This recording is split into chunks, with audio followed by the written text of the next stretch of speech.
Hello, everybody. I pray that you are having a greetings, Pastor Patina, greeting Thelma, Troy, Cheryl, Mike, Daisy. So glad to have all of you on today. Thank you so very much for being faithful to be on, and it is a blessed um, manifest Monday Eve afternoon, rather. And thank you so much, Danielle. All right, everybody. I'm glad to have you here on today. Just making sure that all the devices are up and functional, and it looks like they are. And I'm trying to say hello to everybody that I see. I see that Pastor May is on. Let me look and see if I'm missing anybody else. I want to make sure that everybody that is on, that I'm giving you your due. I see that we have people that are on. And so good evening, good evening, good evening, good evening. It is a great day in the neighborhood. I am so ecstatically happy about what God is doing in this season. And I pray that you are excited as I am. On Sunday, we talked about moving from expectation to execution. And can I tell you that God showed up and showed out on Sunday, and He gave us a word that we going from now on, we say it's on, it's on, it's on. And so that because of what I talked about, and I just thought I would kind of segue on this afternoon, rather, on Manifest, hello, Tammy, Prophetess Tammy, that we would segue to this because it's good to say it's on. It's good to go from expectation to execution. But what about when you have to wait on the expectation and the execution, or you have to wait on what God is doing? I want to talk to you, as you can see scrolling down on the bottom, 3 ways to grow while you wait. 3 ways to grow while you wait. James 1 and 5, James 1, brother, 2 through 5 says, "Consider it pure joy, my brothers and sisters, while you face trials of many kind, because you know the testing of your faith produces perseverance." Now I want to stop. Excuse me. Now I want to stop here for a moment because it says, "Count it pure joy, my brothers and sisters." I'm talking about those that are saved. Whenever you face trials, and this is the NIV version and the King James version, when you face trials and tribulations of many kinds. Now, that doesn't sound really exciting when it says that I should consider it not just joy, but that's a difference between considering something joy. But this is saying consider it pure joy when I'm facing these things, because you know that the testing of your faith produces perseverance. And what they're saying, perseverance, they're in this case, they're looking at the word perseverance. So let perseverance, patience, that's what they're doing, produces patience. So because you know that the testing of your faith produces patience or perseverance, let perseverance or patience finish its work, so that you may be mature, and complete. So when I'm talking about facing uh, being patient and waiting and all of this, this is so that I can uh, grow, and that I may become grow and complete, be mature and complete. And it says not lacking anything. So when I allow the testing of my faith that produces this patience, when I understand that I should consider it pure joy while I'm going through these different things, whatever they may be, that those things are going to produce patience, and I should let the patience finish its work, that I may be mature and complete, so that you may be mature and complete. But it doesn't stop right there. James rather continue on and says, if any of you lack wisdom, you should ask God, who gives generously to all without finding fault, and it will be given to you. So if what kind of plan, that's a great plan. If I don't have the wisdom, all I do, I have to ask God. And it says not only would He give me wisdom, but it says liberally, generously, and without finding fault. So He's not going to say, well, you stupid, you should have known that. He's going to give me the wisdom I need, and I should be excited about that. And I think we miss that sometimes because we don't understand that if we lack wisdom, all we have to do is ask, and he will give it to us generously, liberally, so that, and he's not going to blame us or find fault with us because of that. And we should be excited just for that all alone.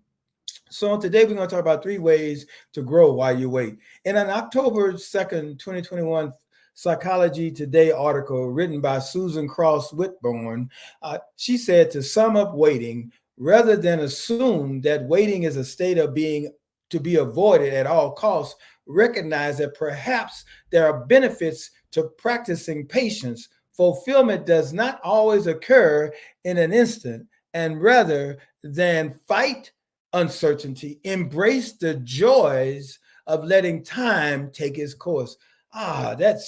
It says, instead of fighting uncertainty, instead of fighting the trials, tests, and tribulations, instead of fighting what I'm going through, I should embrace them. Remember up in James, it said pure joy, count it pure joy. It said I should embrace this joy, this pure joy. How you doing, Al? This joy, and letting it take its course. So rather than being frustrated while I'm waiting, rather than go through all these, even Psychology Today tells us that we should embrace it and that we should let it take its time and take its course. In other words, that we may mature. So waiting on things, and it grows us, it helps us, and we grow while we wait if we allow the growth to take place. If we don't get frustrated to the point that we quit, if we don't get disappointed to the fact that we don't think it's going to happen, we can mature while we wait. Because waiting is not wasted time. I need you to hear me. Waiting is not wasted time. So you're not wasting time because you're waiting. Waiting is never a wasted time. Often, though, it seems to be, I'm waiting for the train.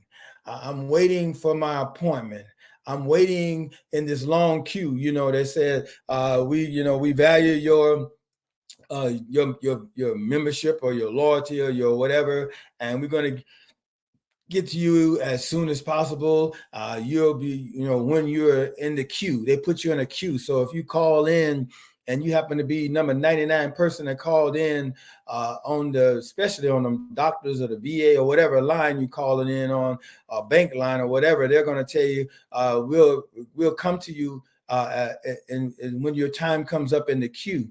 But now in the queue means you don't know what the queue is. You don't even know how many people are ahead of you. Some of them tell you there's one person ahead of you. Some people tell you that the waiting time is going to be an hour and a half, and that you can call, that you can leave your number and you'll get a call back and saving your spot in the queue, and you won't miss it. But the problem is, do you really know that they're holding your place for a callback? So waiting sometimes can seem futile, and so we look for something to do while we're waiting.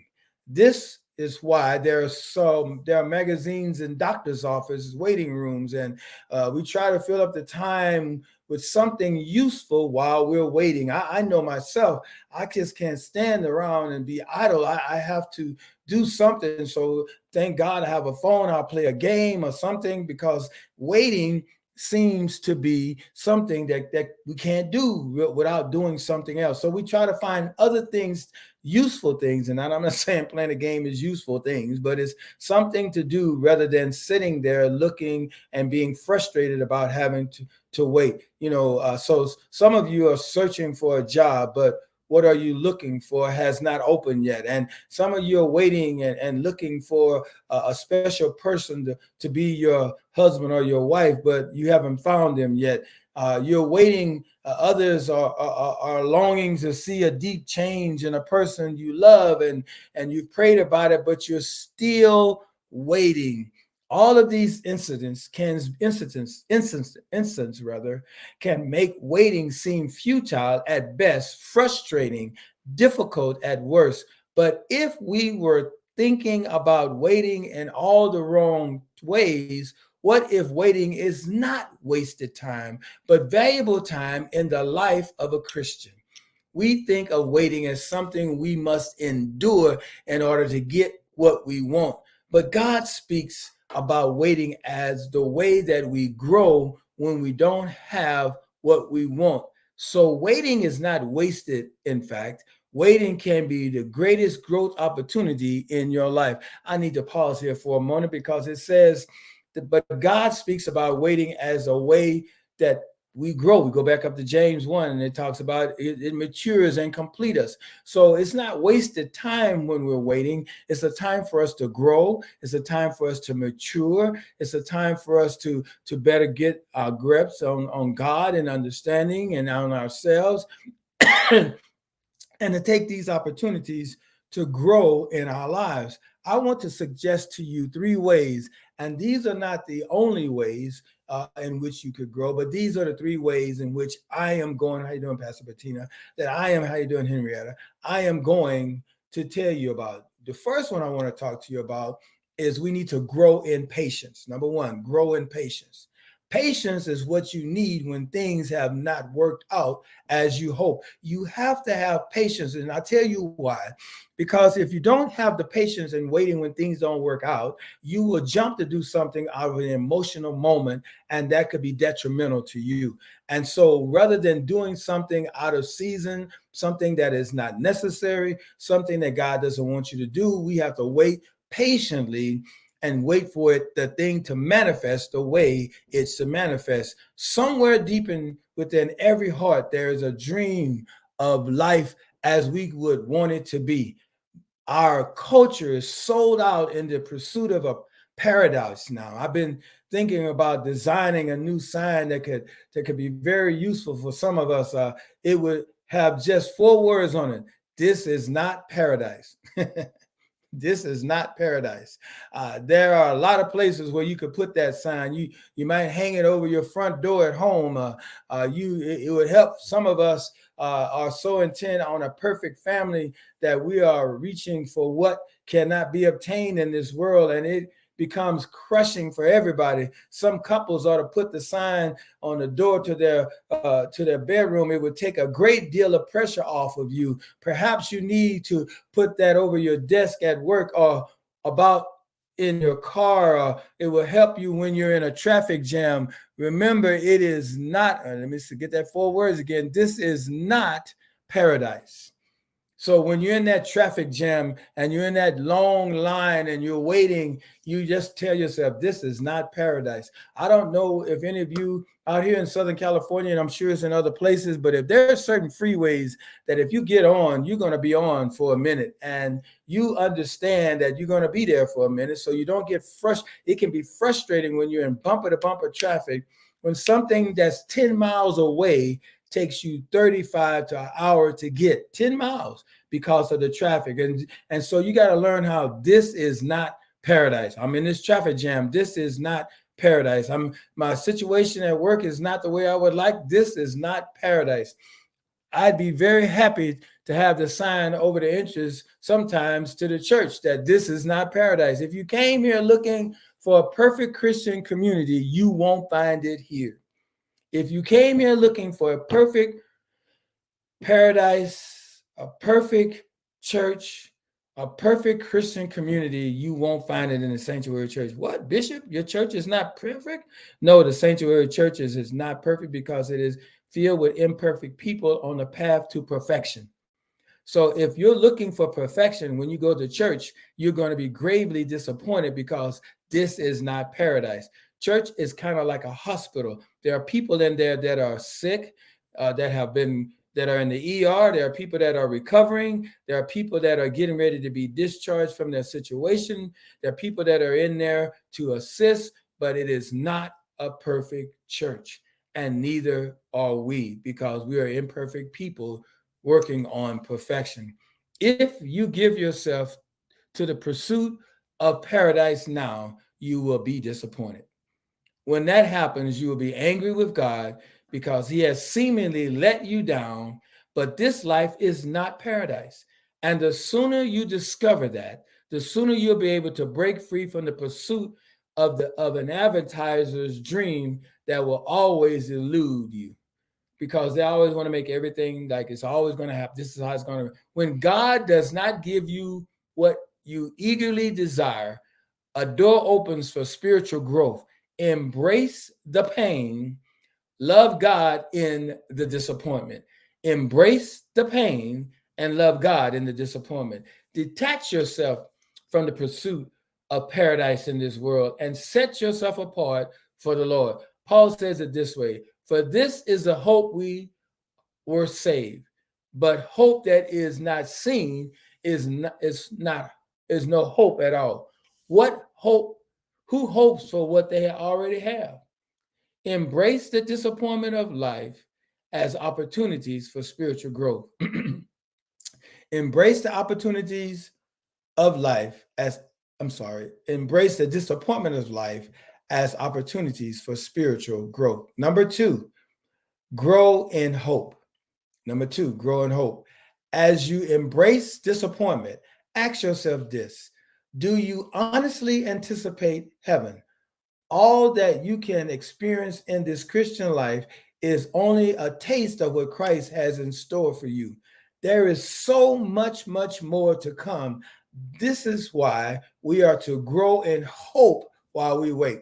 The Bible speaks that about the Holy Spirit being like a deposit, guaranteeing what is to come. Think about when you bought your first home. How much was the deposit? How much was the mortgage? Though it may have seemed large at the time, the deposit was only a tiny fraction of what you had to pay. Similarly, all your experiences of God in this life, every good gift, every blessing, every pleasure is only in a tiny advance on what God has in store for you in heaven. Let me say that again. Every experience of God in this life, every good gift, every blessing, every pleasure is only a tiny advance of what God has in store for you in heaven. As you wait for eternity with God, use both the disappointments and the joys of your life to cultivate a healthy anticipation of what God has promised you. I'm going to say that again because that bears repeating. As you wait for the eternity with God, use both the disappointments. So I'm going to use my disappointments and I'm going to use my joys in my life, and I'm going to cultivate a healthy, anticipation of what God has promised. Are you in pain or alone? Have you shed tears? Does this life seem empty to you? Wait upon the Lord. God will wipe away every tear from your eye. There will be no more death or mourning or crying or pain, for the old order of things have passed away. That's Revelations 21:4. Wait upon the Lord. Every tear is going to be wiped away. No more death, no more mourning, no more crying or pain. The old order of things, the old way things have been, is going to pass away. Revelation 21:4. Number three, grow in worship. Waiting on God is equally wonderful experience of worship. My calling is to wait on God. Your calling is to wait on God. My calling is to wait on God. Your calling is to wait on God. The purpose of our lives is to make ourselves wholly available to God, so that who has come into this world, to Jesus rather, to wholly available to Jesus rather, who has come into this world to die for our sins. But often we forget the wonderful truth at that wonderful truth and make ourselves the center of attention. We want God to wait on us. We want God to be a waiter and wait on us. When it says wait on the Lord, and it says, those who wait upon the Lord shall renew their strength. They shall mount up with wings of the eagles. They run and not be weary. They shall walk and not faint. We are to wait on God. God is not waiter on us. God is not the waiter on us. We are to wait on God. We're not supposed to ask God to wait on us. We're supposed to wait on God. Jesus gives us a perfect model of what waiting on God looks like. He delights in the will of the Father, and he's ready to do it even when it involves a cross. He tells us plainly that if we follow him, we shouldn't expect a trouble-free life. Jesus is not offering us paradise now. Jesus says in the disappointment of life, the highest worship you can offer. We learn this from the story of Job, who lost everything. In the middle of his pain, he worshiped. We learn it from Jesus, who in the agony of the cross, with this why unanswered, committed himself into the hands of the Father. He said, into my Father's hand I commend my spirit. While he was in the Garden of Gethsemane, sweating in agony, that sweat turned into blood, he was agonizing. He said, is there another way? Could this can't this cup pass from me?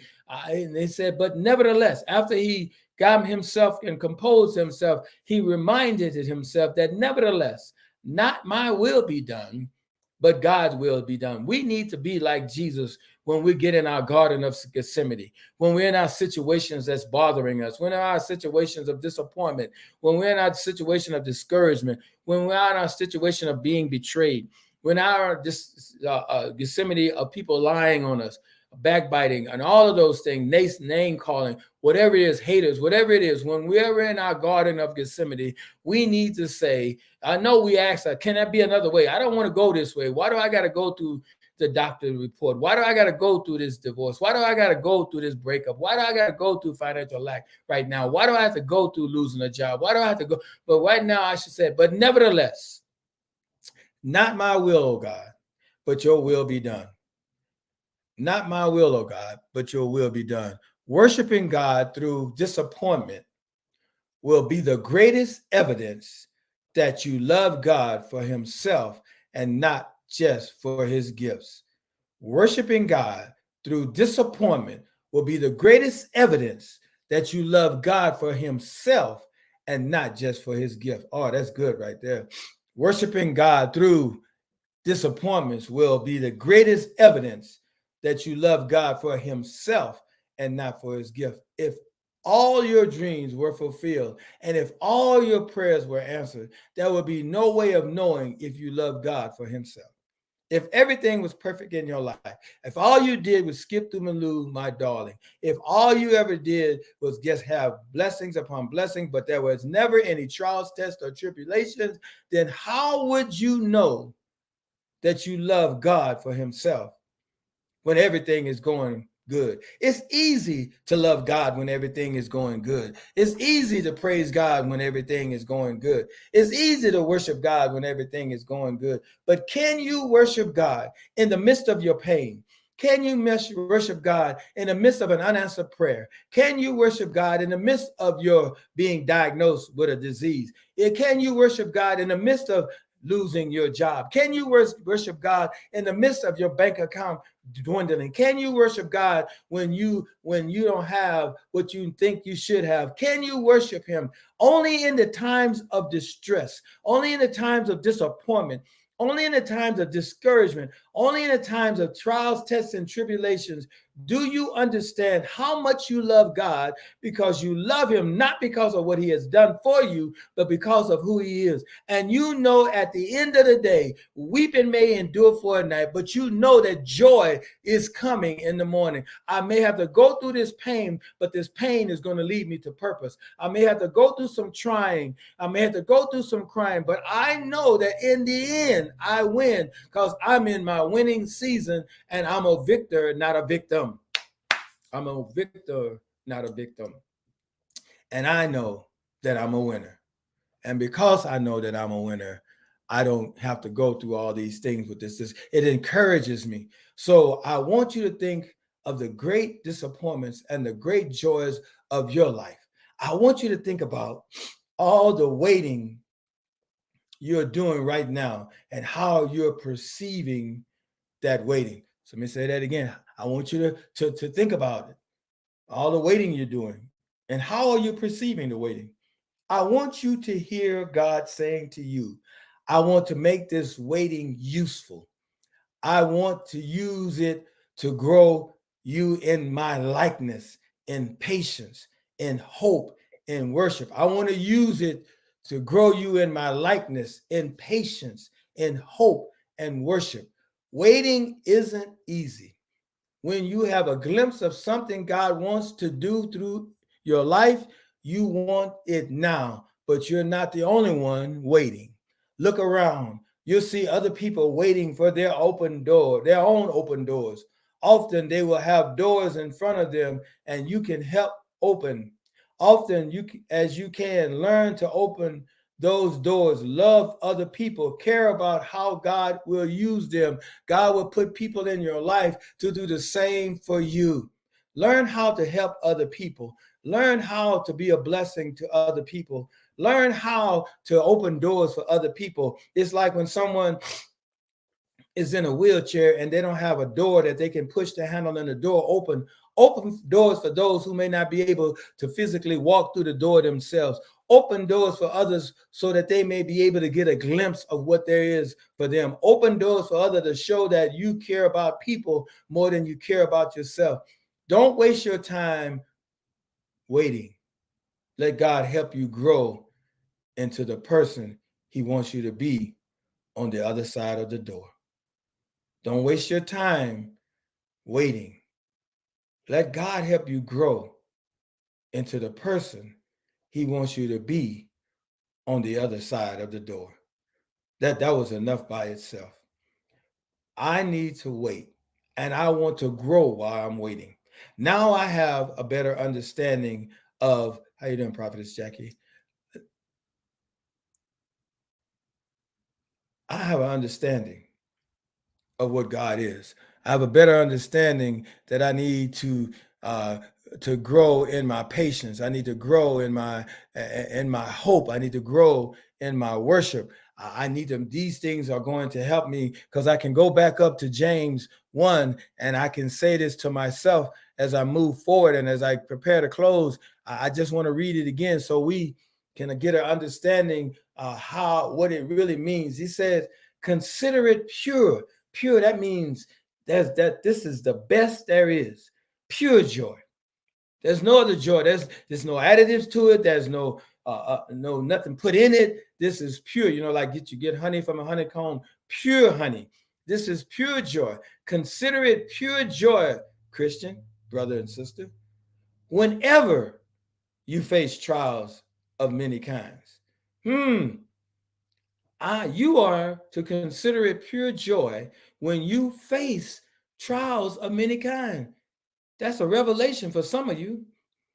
You thought you were supposed to complain. No, you were supposed to consider it pure joy because you know that the testing of faith that is not tested is a faith that is not trusted. A faith that is not tested is a faith that is not trusted. That faith is going to produce patience. And I'm going to let that patient finish his work so that I can be mature and complete. Why do I need to walk in patience? Why do I need to grow while I'm waiting? So that I can become mature and I can become complete. And the bottom line, if I lack wisdom, all I have to do is ask. And God will give it to me liberally, generously, without finding fault in me. And it will be given to me. All right. I love you, my brothers and my sisters. I pray this has been a blessing to you. I pray, and I always forget to share, but you can share, because somebody might need to know that they need to grow while they're growing, that they need to wait, need ways to grow while they're waiting and understand that process. Somebody needs James 1:2-5 tonight. So let them know that they need to wait so that they can be mature and complete. And as the place where I blessing to you as well. And the place where how you do, OJ, and the place where I preach the most, we say, and well, let me do it this way. I love you. There's nothing you can do about it. And I hope you would say, and there's nothing I would. But where we at now, we usually say, let's go to work and get it done. Because of the season and the series that we're in, now we say, let's go to work. Let's go to work and execute. Let's go to work and execute. That's where we are on today. So I love you. Pray that you have a blessed evening and the rest of the day, wherever you are, whether you're in California, on the West Coast, whether you're in the West Coast, because California is the West Coast, whether you're on the West Coast, Midwest, or on the East. I love you. I pray you have the rest of a blessed evening. Thank you so very much for being on. I consider it an honor, and I do not take it lightly. While I'm here, just before I go, it's the other thing I need to do. I did this on Sunday, and I need to do it here. And I'm real quickly. I'll do this. Right now, we're working on the cover for my book. Hopefully, it'll be done here in the next 30 days or so that you can be able to purchase it. But here's what the book, the devotional that I put out. I'm going to do this. If you have someone that you want this devotional to be sent to, and free, you don't have to pay for it. If you would send your a name of anyone, or address of anyone, or if you will send your name and address, and we will send you copies of this to send out. I just need to know if there's any. It's free. You don't have to pay for it. I just want to bless somebody in this season so that somebody else can have. It's not it's a 30 days, so it's a 30-day devotional that somebody can be blessed with. Number two, we have Minister James in our ministry. He wrote a book called Principles, Precepts, Promises, Following God's Commandment. It's in Barnes and Nobles. It's in Barnes and Nobles. Principles. It's called Principles, Precepts, Promises, Following Commandments. You can get that book from Barnes and Nobles. Lastly, my spiritual father, Apostle Rasby G. Mason, or Bishop Mason II, he wrote a book, The Wait is Over. You can purchase this book on Amazon. I'd ask that you do it. It is a good read for you. So having said all of that, I look forward to talking to you again on next Manifest Monday. I know I'm over by a minute, but please charge it to the fact that I forgot that I needed to do that, and I just wanted to be a blessing. So thank you so very much. Love you. Let's go to work and execute.